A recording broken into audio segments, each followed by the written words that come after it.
World of Tanks is a massively complex online game. It can be insanely rewarding though if you know what you are supposed to do. And this is why in today's video I want to show you 10 tips and tricks on how to get better in World of Tanks. The first tip I'm having for you is always trade positively. What does this exactly mean? Let's take an IS-3 and a defender. Both tanks know how to penetrate each other. But the thing is, if both only peek when they are reloaded, the defender will always win. The defender has a 440 alpha gun, the IS-3 has a 390 alpha gun. Meaning that if they shoot always at the same time, the defender will win in the long run because it does more damage.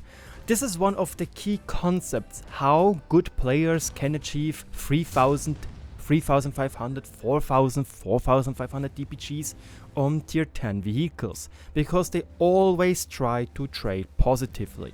The best trade obviously being to get 0 damage in return, you know. Just shoot, you do 400 damage, the enemy did 0 damage because you had better positioning, had a look at his lower plate or something, or simply he didn't spot you. This is a key concept you should always consider, because this is something I see a lot of people not doing properly. They always try to trade, but they don't care if it is positive or negative. So in the replay in the background you'll probably see a scene where I was playing the T30 against a Bisonte. The Bisonte, yes, is a good hold down vehicle, yet I was hold down as well in my T30 and above him, meaning I can basically really screw his armor over on the turret. What did he do? He loaded premium rounds and tried to shoot into my turret for 360 alpha, while I was reloaded. Well, I shrugged those heat rounds off, where meanwhile I just returned the favor with a 750 round.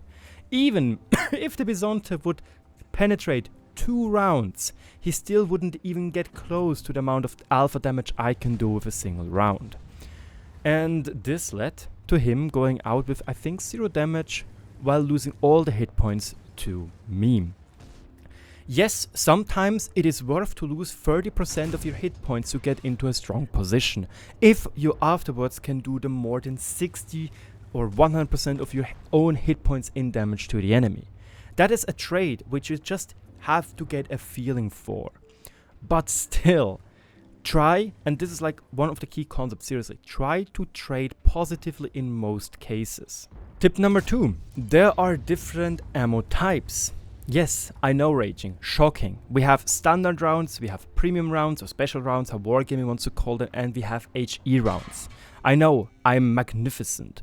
The thing is though, that being able to know when to use which ammunition type exactly helps you massively. And I'm not here right now talking as a uniscum, which is ultra try hard playing gold only on tanks like Super Conqueror, Chieftain, etc, etc, etc.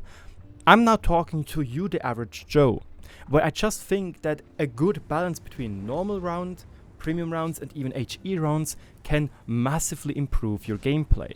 I myself usually play AP rounds only if I can, and only in certain situations start to shoot premium rounds. Sure, if I would shoot premium rounds only, I would probably even get higher DPG values, but that's not what I want to do. The thing is, when you, for example, are standing in front of a tank where you know you have issues with penetrating, it might be a good idea to say, you know what, I'm just now loading like 3 or 4 premium rounds to get him out of the way. Or let's take the Super Conqueror for example. The game is coming to a close, he has 70 hit points, he already traded massively, you are in your E5 or something, and you have problems penetrating him, even with premium rounds. There is no shame in loading in each HE round and do those 70 damage either in 1 shot or in 2 shot and finishing him off. That is something in general I feel like a lot of people need to learn properly. Using the different types of ammo properly. And yes, for example, if there is a weakly armored tank in front of you, like the FV4005 Stage 2, die Grille, die Waffenträger auf Panzer 4, der Rheinmetall Borsig Waffenträger. Load HE, aim a little bit carefully, and slap them for 20 to 10% additional damage than you would have done with normal AP rounds. And this is something which I really just like to do, and this is also why back in the days I really did not want HE to lose its penetration. Next up is Tierawareness. What does this exactly mean? It means that if you're, for example, playing your Tiger 2 on tier 8, that you know what are the most likely opponents you are going to encounter. So on tier 8 heavies, you're going to encounter tanks like Defender, IS-3s, the Prochette 54, the Bisonte, etc, etc, etc. And here it is very important for you to maybe study a little bit. Go on the website tanks.gg and look at the different armor models of the enemy. Maybe compare it with your round and see where can I penetrate, where will I have issues. But it's also the same thing, you should also maybe look at tanks which are tiers above. Tier 9, tier 10. Maybe you as a Tiger want to know how do I penetrate something like an E100, you know, or a Super Conqueror. And then you start to notice, oof, I have a very tough time penetrating them. And I will probably trade negatively if I face them. Go back to tip 1 and don't trade against them, or wait until they are on reload and then try to get a sneaky shot off.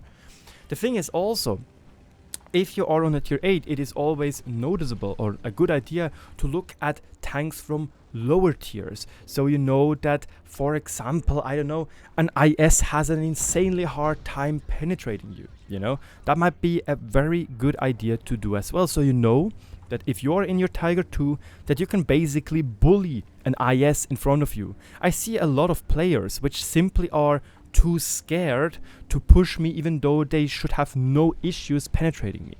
But then again, it might also be a good idea for you to know then that even though you can bully an IS, he can still overmatch you underneath your tracks, like on this slanted little body. There are countless ways you can go on with this imaginary concept, but the thing is, it is very important to know what you're facing, what their strengths are, what their weaknesses are, and how to abuse them. And it's a very, very potent tip which I just see myself use quite often. Next up, you miss 100% of the shots you don't take. It is a weird little anecdote rather than a good tip maybe? No, it is a good tip, because sometimes you see an enemy driving slowly into cover and he's almost into cover and you are only partially aimed in. Just shoot. What's the worst thing which can happen? He might pop back out again and gives you a shot, if you have bad positioning. Or you miss and you lose credits. That's the only bad thing which can happen. The good thing which can happen is you actually hit, even though you only half aimed or didn't even aim at all. And you can hit him for a lot of damage. Even if only 10% of your shots hit that way, you still do 10% more damage overall. And I would say that's a pretty decent trade to take. And those are all the shots you sometimes see in the meme compilations, in the Twitch clips compilation, where people just shoot on a move, massive aim circles, but still they hit, because sometimes it simply happens. The aim is RNG based after all. And this also means that if you're fully aimed in, sometimes you simply don't hit. Yes, shit happens, but what can you do, you know? You just have to accept it and keep on firing. But seriously, not doing all the shots you can take is hindering you. It really is hindering you. Rather take a half-aimed shot than taking fully aimed and the enemy is in cover again, you know. And the thing is, if you, for example, shoot on the move, chances are that you can get into cover very quickly. And if you hit, cheers. And if you didn't hit, meh. The only thing you have to keep in mind is, with this rule or with this tip, that sometimes it is better to hold your fire because you are unspotted and the people don't know you are there. So for example, if you're driving into the position, you shoot at an EPR at 400 meters distance and you get spotted, chances are if you're a heavy tank you get blasted by artillery, you know. So you have to think sometimes not to do that, you know. But that again, this is just things which come with practice. Next up, I have mini map awareness. And that is insanely important, really. You have to know where you should go in the map. Every single map, and yes, this is a meme basically on my channel after all. that World of Tanks is sometimes World of Corridors. But that is how a strategic shooter is. You have to get at the beginning of the game in certain positions which are good or decent for the time being, and after that adjust your positioning to how the game is unfolding. And this is why you need to have map awareness. And trust me, I don't know every single spot on every single map. So it is also for me very nice to just look at gameplay of even higher skilled players to know which is a good positioning. And there is no shame in asking better people like, where have you been or what was your positioning? Chances are they are gladly sharing it with you. Some are toxic, but that's every single community has toxic people. But usually people ask you then, yeah sure, I can show you, because it's also in their interest that the gameplay is getting better with people getting better in general. And mini map awareness is important, because sometimes if you already know a map pretty decent, there is no point in knowing the map very decent if you're just staying in one position and suddenly the other flank falls and you don't move. So for example, let's take a very imaginary game where World of Tanks only has two flanks. We have the upper flank and the lower flank, right? You are on the lower flank. The upper flank is falling, but you ignore the minimap. What happens? They come into your butt and do some fucky, and you're dead. At this position, you need to understand either to go into a defensive position to hold the push from the enemies. A good idea would that be on Pilsen. Pilsen has the upper road for medium tanks and the heavy line. And both positions have very good defensive positions with a lot of bushes and some hard cover to hide behind and do massive damage. A good example would be my Kunzepanzer video with James in it. Because even though I wasn't able to win this game, I did a very good positioning, a defensive positioning, which helped me to almost tie or change the turns or turn tables around in the favor of winning the game. Sadly, I did make a misplay after all. And sometimes it's also important to see, the other flank is falling, now I have to clear my flank. Push it through with my team and get it done quickly. So you do not have to worry about getting cornered and pinched from both sides. If you already managed to watch 10 minutes of this Swiss little weird face with its Pinocchio nose, it might be a good idea to just subscribe for more tips and tricks about the game and more news about the game, so you're always up to date. And if you have already, you're awesome, boys and girls, you are awesome.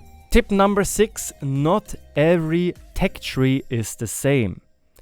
A Super Conqueror is obviously going to be stronger than the AMX M454 tree. That's just how it is.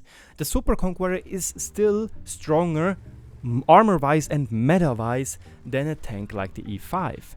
So it is also good for you to know that, for example, tanks like an IS-7 or the IS-7 tree in general is a little bit easier to play than, for example, the Object 705 tree, even though the 705 tree basically only revolves around side scraping.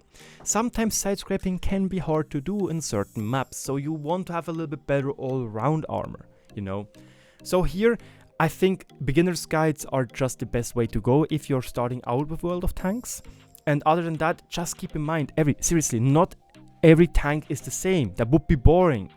Sure, there are some nuances and there are some certain tanks which are close to each other with nuances, but then obviously we have the gimmick tanks like the CS63, like the STB1. And it is also not a shame to play and start with the Object 140 rather than a tank like the STB1. Because the STB1, and you hear it often from very strong players, very good players, that it's an absurdly strong tank with good mobility, decent siege mechanic, and an amazing DPM and decent turret armor. Everything you basically need for the current meta. But if you are an average Joe, an average player, you might run into trouble with knowing when to move, with how using the mechanic, with the accuracy on the move, with the fact that you are free food for anything shooting HE, especially artillery, You might get overwhelmed, and then sometimes a tank like the Object 140, which is a little bit more noob friendly, might be better for you. Tip number 7, because 7 is just such a good number, is basically a tip for your life. Learn from your mistakes. This just not only work for the game, it just simply doesn't only work for the game. If you make mistakes, learn from them. If you make mistakes in your life, with your family, with your friends, with your school, with your university, with your job, learn from them. And it's the same in World of Tanks. If you go into a position 4 times around and it 4 times doesn't work, maybe understand that this position isn't good. You are a scout tank, you want to go into the E1 position, but you now tried 5 times in 5 separate games and you always died to an EBR or another scout. Maybe it is time for you to adjust your gameplay and learn from your mistake. Going into position XYZ simply didn't work. Tried maybe one more time and it didn't work again. Then maybe you should learn that this is not a good position. That's simply a life hack, really. And trust me, boys, sometimes it is easier to complain than learning from your mistakes. That is simply how the human nature is. But if you are able to adapt, and this is a very important word in the World of Tanks scheme, adapting to the gameplay. If you know how to adapt to it, you will be the first one to dominate other players, which simply keep on keeping on going in their same way they've played for the last 1,000, 10,000 games, 20,000 games, and they simply don't want to adjust. They simply don't want to adapt, and they're just free food for you. Tip number 8. If you are top tier, play active. If you're flop tier, play reactive. That is one of the most important tips I can give out there if you want to cheat the system. Because if you are +-2 matchmaking, Tiger 2, again, you are the top dog. The only real people you have to worry about are usually the other Tier 8 tanks. The Tier 7s usually have a hard time penetrating you, the Tier 6s even harder. So you have to bully them. You are not supposed to be now the camper. You're not supposed to be the person which is now sitting at the red line and sniping and then asking yourself, why did we lose even though I did 3k damage? Those are sadly the dumb players. And if you feel attacked, I'm sorry, but that is how it is. If you are the top tier, you have to try to play active. You have to play to face the enemies. You have to try and shape the game. You are the strongest machine on the battlefield. Abuse the fact out of this. On the other hand, if you are flop tier, if you're a tier 8 tank in a tier 10 game, if you're Tiger 2 in a tier 10 game against E100s, mice, and Object 279s, and so on and so forth, then nobody really screams at you when you're camping. Or like try to play a little bit more passively. Maybe just drive with your heavy tank, with your tier 10 heavy tank. Maybe try to pop around the corner when the enemy already shot. Again, trying to trade positively. Or maybe trying to detract them so your ally can get an easier shot off, etc. The thing is, you have to again adjust your game. Sure, there are some positions which always work. It doesn't matter if you're top tier or flop tier. Especially for scouts. Scouting positions usually always work very well if you're top or flop tier. But for some heavy tanks, some positions simply don't work anymore if you are the flop tier of the game. If you're simply the -2, if you're simply tier 8 in a tier 10 game. You simply have to then just play a little bit more passively and more reactively. Tip number 9. World of Tanks is a team game, but you can't really rely on your team too much. You are the only variable you can influence. You can't really influence the 14 other players of your team or the 15 other players of your enemy team. Sure, you can play in platoon and this quota is getting a little bit better for you, but the thing is, there is a rule in gaming, and I would need to really read into it, and I think it would be a very interesting video on itself. But there is this rule 40-40-20 or 30-30-40, meaning that 30 to 40% of the games you will always lose. You will win 30% and 40% of the games always, without any input of yourself. But the 20 to 30% in between are the ones you can shape and you can influence. And this is why you see good players having around the 60 to 65% win rate if they're playing solo, and people which are playing in platoon might be even getting stuff up to 70 or even 80% sometimes on some tanks. Simply because they know how to influence the game properly. And if there are 3 people in platoon, come on, and there are 3 strong people, come on, they can get insanely and absurdly strong. But again, the thing is, you can't really rely too much on your team. I see a lot of scout players as well, just complaining about their team being dog shit, useless, they don't help at all, they don't shoot at the spotted vehicles, you know? But the thing is, if you as a scout are sitting in a bush on Prokhorovka and Malinovka dealing 5,000, 6,000 spot damage, which is amazing, but then you lose the game, while another scout only did 4,000 spot damage, but 3,000 damage itself as well as 3 kills, but won the game, you might start to see a pattern here, that you have to influence the game. And sometimes you just have to take a risk, and sometimes you just have to show that you know how to abuse the game mechanics, and that you are the variable you can influence. And this is very important in scout gameplay, seriously. So many people simply forgot that scouts have a gun, and that is sad. And the last tip, game mechanics.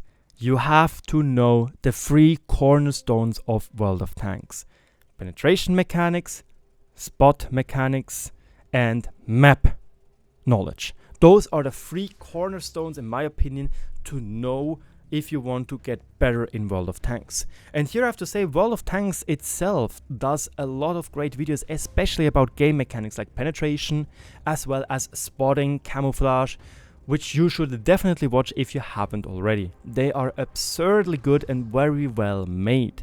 And if you know how to use and abuse the game mechanics, you can become a better player in no time. Know how to use the 50-meter rule? Boom, suddenly you can trade positively a lot better. Boom, suddenly you can influence scout games a lot better because you don't need to rely on your team too much, you know? If you know how to angle properly, boom, suddenly you start to survive a lot longer, being able to do more shots. Or, oof, I now know how the overmatch mechanic, the free caliber rule works. Meaning, oh, suddenly I can overmatch the roof of an IS-3 with my Tiger 2 without any issue, you know? Those are all the things in the game mechanics which, if you know, you can abuse and get better at the game immediately. And lastly, I have a bonus tip for you, because I see a lot of people rushing tier 10, especially with the blueprints. It's so easy to go into tier 10. But the thing is, tier 10 is not the end game. Yes, it is in ranked. Yes, it is usually what you play in Clan Wars campaigns. But the thing is, if you truly want to have fun and a more balanced experience, look no further than the tier below. Tier 9, I think, is in the community now consistently known as the best tier to reside in. It's just so chill. Most things are a lot better balanced in tier 9 than they are in tier 10. And it's simply a nice tier to play in. You can only get up tiered once in one, or you can face tier 7 tanks, which is tough, you know, you can abuse them. And the same goes for other tiers. Tier 5, tier 6, there are some great pocket gems. There are some great gems in the trees on those tiers, which you can use and you should use, and should not just run over them because you want to get tier 10, you know? And it will also help you a lot more to understand the gameplay of the tree itself, of the tech tree itself.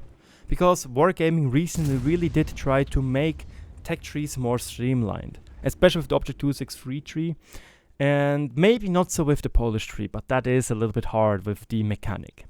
As you probably know, this is not the first time I was talking about those things, those tips and tricks. I already did 3 years ago a video just like that. Yet, I did change up some top tips and tricks, and I wanted to redo the video because I feel like I've gathered a lot more knowledge about how to make appealing videos to the community. So thank you so much for watching. I hope you enjoyed it. Leave me a thumbs up and your own personal comments about it, and I'll see you in the next tricks and tips video.